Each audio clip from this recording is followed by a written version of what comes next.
爱宝和姐妹俩正一起在小木床上睡觉。爱宝二胎后明显温柔了许多，想当年福宝想睡在小木床上都要经过爱宝的允许才行。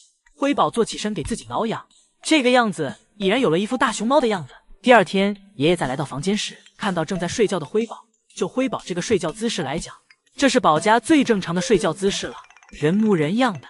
爷爷表示，此时的辉宝离人类只差一个枕头，而瑞宝正在给妈妈做标记，想趁着妹妹在睡觉时把妈妈占为己有，而且标记的位置还必须是妈妈的脸。而对于辉宝，不管爷爷在旁边笑得多大声，辉宝都一点反应也没有，妥妥一个睡美熊。爷爷忍不住地欣赏着辉宝身体的各个部位，爷爷表示，辉宝身上每一个点都是完美的。爱宝在地上睡了一会儿，起身走向小木床。瑞宝看妈妈走了，也起身跟了上去。不过瑞宝没有妈妈腿长，上去的有点慢。虽然动作慢，但是瑞宝通过自己的努力也成功爬了上去。瑞宝爬上去后，走到了妈妈和妹妹中间，母女排成一排，而爷爷嘴里的耶波耶波就一直没停过。在此之前，这种画面都需要姨姨们 PS 才能将其放在一起，没想到这次让爷爷和姨姨们看到了不用 PS 的画面。一会儿爷爷离开，再次回来时，辉宝又爬到栅栏上当蜘蛛侠了。辉宝这蜘蛛侠花样越来越多了，直接侧躺在了栅栏上，直接超越爸爸和福宝姐姐。又一天下午，爷爷来看姐妹俩，此时辉宝和瑞宝抓着妈妈的竹子仔细闻着，辉宝咬着中间，瑞宝抓着末端。下一秒，瑞宝松手了，辉宝一下从小木床上翻了下去，一个180度转体，重重的摔到了地下。一会儿，辉宝重新爬上小木床，辉宝爬床全靠上肢的力量，手臂一撑就上去了。辉宝跑到小木床上后，瑞宝将妹妹搂进怀里，对其进行着安慰，满满的姐妹情深。宋爷爷拿着瑞宝、辉宝啃咬过的竹子，展示了一下姐妹俩现在的牙口，顺便宋爷爷讲解道，这种竹子是梦宗竹的一种，瑞宝、辉宝喜欢咀嚼它们来提取里面的汁水。不过以瑞宝、辉宝现在的咬合力，这时候再咬宋三岁一口，应该会挺疼吧。宋三岁有了之前给乐宝喂营养片不吃的经历后，现在宋三岁学聪明了。宋三岁把带有药片的小竹子混合在没有药片的其他小零食，然后全部投喂给乐宝。这一下就算乐宝再敏感，也会一下被这么多小零食带来的口感给迷惑掉。论点子，没有人能比宋三岁的点子多。一会儿出门后，今天的爱宝喜欢上了小汽车，坐在小汽车上，任凭瑞宝、辉宝怎么来抢，自己都不给。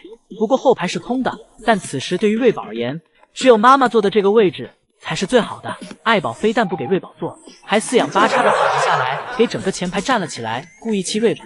谁说当妈了就不能放松玩耍了？瑞宝眼看抢不过妈妈，开始妥协了。瑞宝在后排学着妈妈的样子，也躺了下来。晚上下班回家，正在铲青团的瑞宝又被宋三岁偷拍了。瑞宝赶忙起身，让宋三岁不要再拍了。瑞宝表示这是隐私，是不能随便拍的。宋三岁哪管这个，甚至凑上前拍了一下瑞宝那还在冒热气的青团。瑞宝则在下面伸手阻挡着宋三岁，让宋三岁给自己留点形象，不要再拍了。等瑞宝折腾了半天，看到宋三岁依然没有要停止的意思时，瑞宝这时知道是自己错了，自己不该去期待宋三岁的成熟，这就像是让辉宝不要莽撞是一个道理。爱宝又在收拾姐妹俩了，这次接受知识洗礼的是瑞宝。瑞宝在妈妈怀里被拽来拽去，想必爱宝这又是在传授瑞宝保命的本领。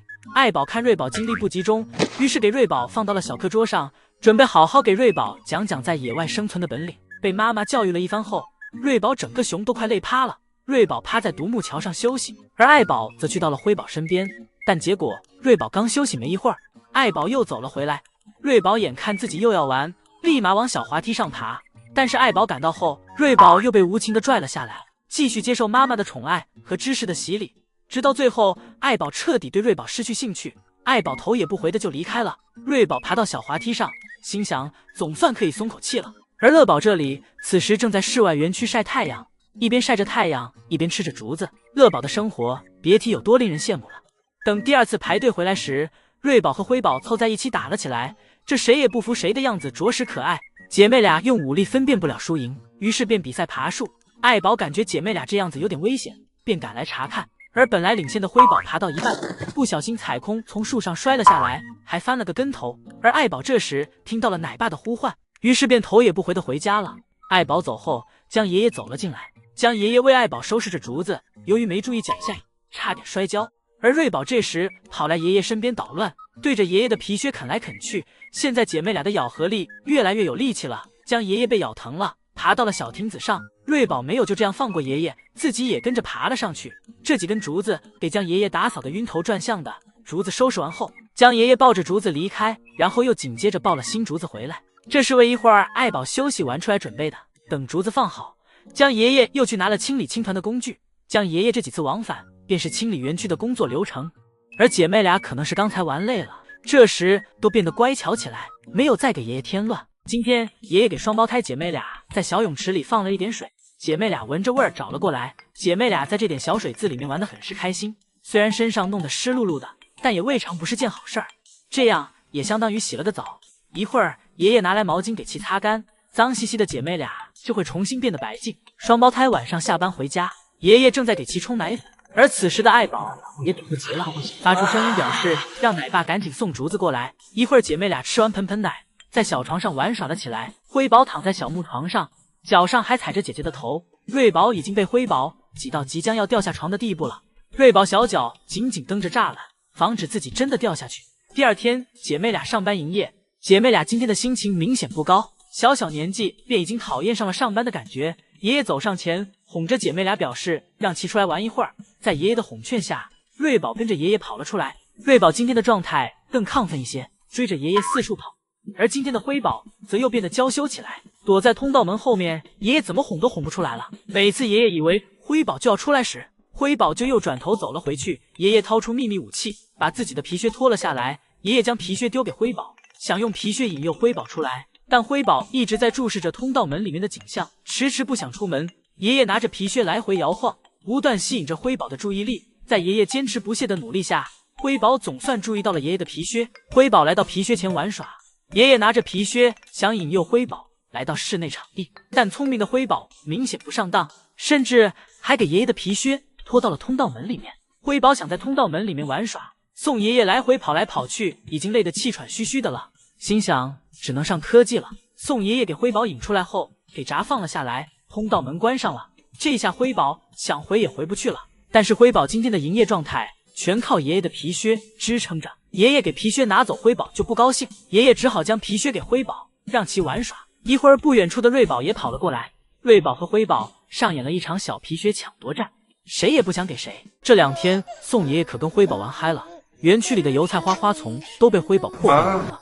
这一下将爷爷处理事情回来时，辉宝要准备挨训了。将爷爷看了这画面都得直挠头，毕竟对于园区的油菜花，将爷爷可是很心疼的。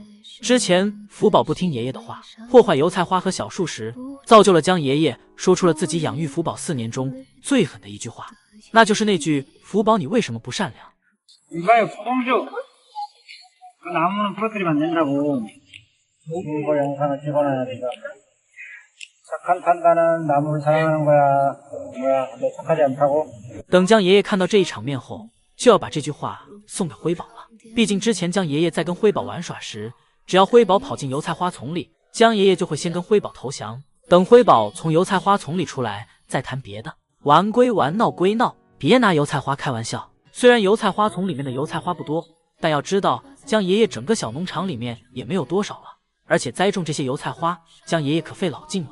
要知道，油菜花开需要3个月，也就是将爷爷从开年就开始种植油菜花，每天的细心呵护，直到其花开，然后再从自己的小农场搬到园区，然后在其他饲养员的配合下，才给油菜花栽种完。但这福宝才走没几天，辉宝就给油菜花全破坏掉了。这等将爷爷回来，为福宝离别的痛又增加了几分。宋爷爷刚好，这下要换成将爷爷碎了。而至于辉宝，到时候跟爷爷撒个娇就好了，毕竟以前福宝就是这么干的，爷爷说什么自己都装听不见，等爷爷自己说累了也就没事了。而辉宝这么聪明，想必也可以轻松拿捏爷爷。而且现在还有瑞宝，到时候辉宝还可以给瑞宝带上，表示破坏油菜花也有姐姐的份。姐妹俩一起对爷爷发起攻势，想必到时很快就会让爷爷消气，让爷爷重新恢复好心情。